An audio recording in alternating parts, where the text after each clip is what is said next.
네, 부장님 다음 질문 또 해보겠습니다. 미국 국채 금리가 16년 만에 얼마 전에 최고를 찍었었잖아요. 네. 지금 조금 내려와 있기는 한데, 그 2년물 금리는 5%도 넘었었고, 10년물 금리도 거의 5까지도 갔었잖아요. 그래서 채권 금리가 웬만한 그 대장주 주식보다도 괜찮다고 할 이야기가 나올 정도로 조금 오버지만, 그 정도로 지금 좋다는 이야기들 많이 하고 있는데, 국채 투자 어떤 방법으로 접근하는 게 좋을지 의견 한번 부탁드립니다. 예. 저도 이제 앞서 말씀드린 그 미국 시장 데이터들을 11월 정도에 확인을 하고, 이게 미국의 평균적인 시민들이 좀 살기는 감당하기 어려운 수준이겠다라는 생각이 좀 들어서, 그때 저도 개인적으로 채권 투자 비중을 좀 늘렸었거든요. 근데 마침 그 비레크먼이나 이제 드러켄밀러 같은 분들이 금리 하락을 이제 강하게 주장하시면서, 그게 이제 맞물리면서 이제 금리가 11월 초 정도부터 되게 빠르게 빠졌는데요. 이제 저는 내년까지 보면은 결국 금리는 하락 추세를 이어갈 것 같아요. 이제 결국 이제 10년물 기준으로 4에서 5% 정도는 미국에서 이제 장기적으로 지속적으로 감내하기에는 어려운 수준이 맞는 것 같습니다. 근데 이제 다만 최근에 11월에만 30년물이 제가 알기로 50bp, 80bp 정도였나요? 한 달 만에 그렇게 빠지는 경우가 사실은 굉장히 이례적인데, 예. 굉장히 단기간에 금리가 많이 빠져가지고요. 절대적인 금리 수준은 여전히 높지만. 그래서 제 생각에 이렇게 되면은 이제 연준 입장에서 또 제약적인 스탠스의 코멘트를 할 가능성이 있거든요. 아직 물가가 그렇게 많이 내려온 건 아니기 때문에, 그리고 경제가 또 그렇게 망가진 것도 아니기 때문에, 그래서 저는 단기 반등을 하지 않을까, 금리가. 그래서 물론 이전 고점까지 다시 가기는 좀 어려울 것 같은데, 그러니까 좀 금리 하락 추세 속에서 약간 좁은 박스권 이렇게 그리면서 이동하지 않을까, 개인적으로 좀 그렇게 보고 있어서, 뭐 그 타이밍을 맞추기는 어렵지만은 그런 식으로 좀 트레이딩을 하는 방법으로 저는 접근을 좀 하려고 생각하고 있습니다. 네. 네, 제가 그 채권에 대한 그 질문을 왜 여쭤보냐면, 올 봄이나 초여름부터 이제 채권 거의 끝 왔다고. 네. 다들 더 안 올릴 줄 알고, 뭐, 증권사부터 해갖고, 뭐, 다른 유튜브에서도 그렇고, 다들 채권 이제 지금 들어가라고 완전 꼭지라고 엄청 네. 많이 이야기 하셨거든요. 네네네. 그런데 그때 이후로도 채권 금리가 그때보다 지금 훨씬 많이 올랐단 네네. 말이에요. 웬만한 그 작은 주식 마냥. 네네. 제가 그래서 좀 궁금해서 여쭤본 거예요. 채권이라는 개념이 저는 사실 채권 투자는 아직 안 하고 있는데, 네.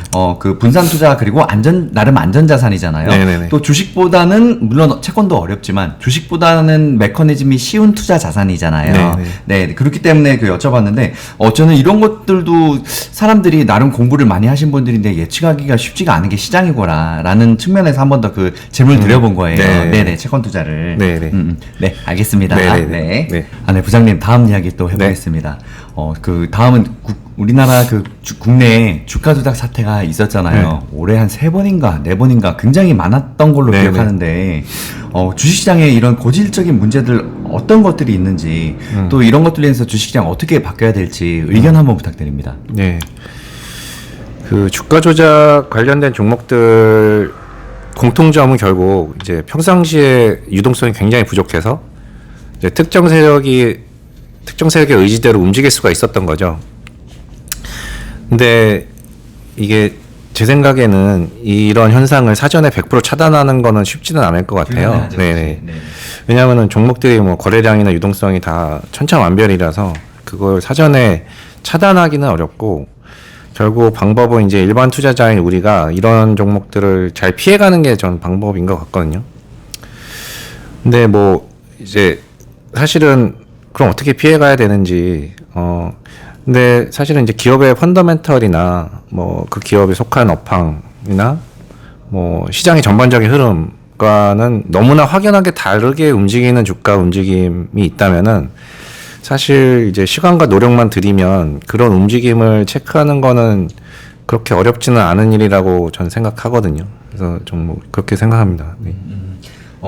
네. 유독 우리나라에서만 사실 외국에도 분명히 주가 조작 문제가 있을 거예요. 네. 우리가 모르는 게 있을 수도 있겠죠. 미국에서도 또 이런 게 종종 또 있었다고 하는데 네. 제 생각에는 유독 우리나라에 이런 일들이 많이 자주 일어난다는 느낌이 없지 않아 있어요. 그런 차원에서 여쭤본 거예요. 한국 주식시장 시스템에 문제가 있는 건 아닌가. 네. 그래도 저보다는 나름 그래도 업계에 좀 종사하셨고 더 많은 정보를 알고 계실 테니까 네. 그런 차원에서 한번 여쭤봤어요. 뭐 그렇죠. 말씀하신 대로 어느 나라든 다 이런 일들이 있을 거예요. 근데 제 생각에는 우리가 이제 우리 옆에 우리가 속한 시장이라서 더 뭔가 체감이 많이 되는 것 같고, 뭐 미국이라든지 다른 나라들도 사실 그들 안에 들어가 보면은 사실 굉장히 많은 주가의 움직임들이라든지 좀 이상한 현상들이라든지 이런 것들이 있을 것 같거든요. 제 생각에는. 그러니까 우리가 우리 옆에서 일어나니까 좀 우리만 너무 이런 일들이 많이 일어나는 것 같은데 약간 그런 생각이 드는 게 아닐까. 저는 뭐 그렇게 생각합니다. 예. 예. 다음 이야기 또 해보겠습니다. 네. 저희 채널에서는 한국보다 미국 주식 투자에 대해서 주로 이야기하고 있어요. 한국 주식과 미국 주식 어떻게 보고 계신지, 또 어떤 마인드로 또 투자하고 계신지, 또 차이는 어떤 것들이 있는지 좀 많은 정보 좀 의견 부탁드립니다. 네.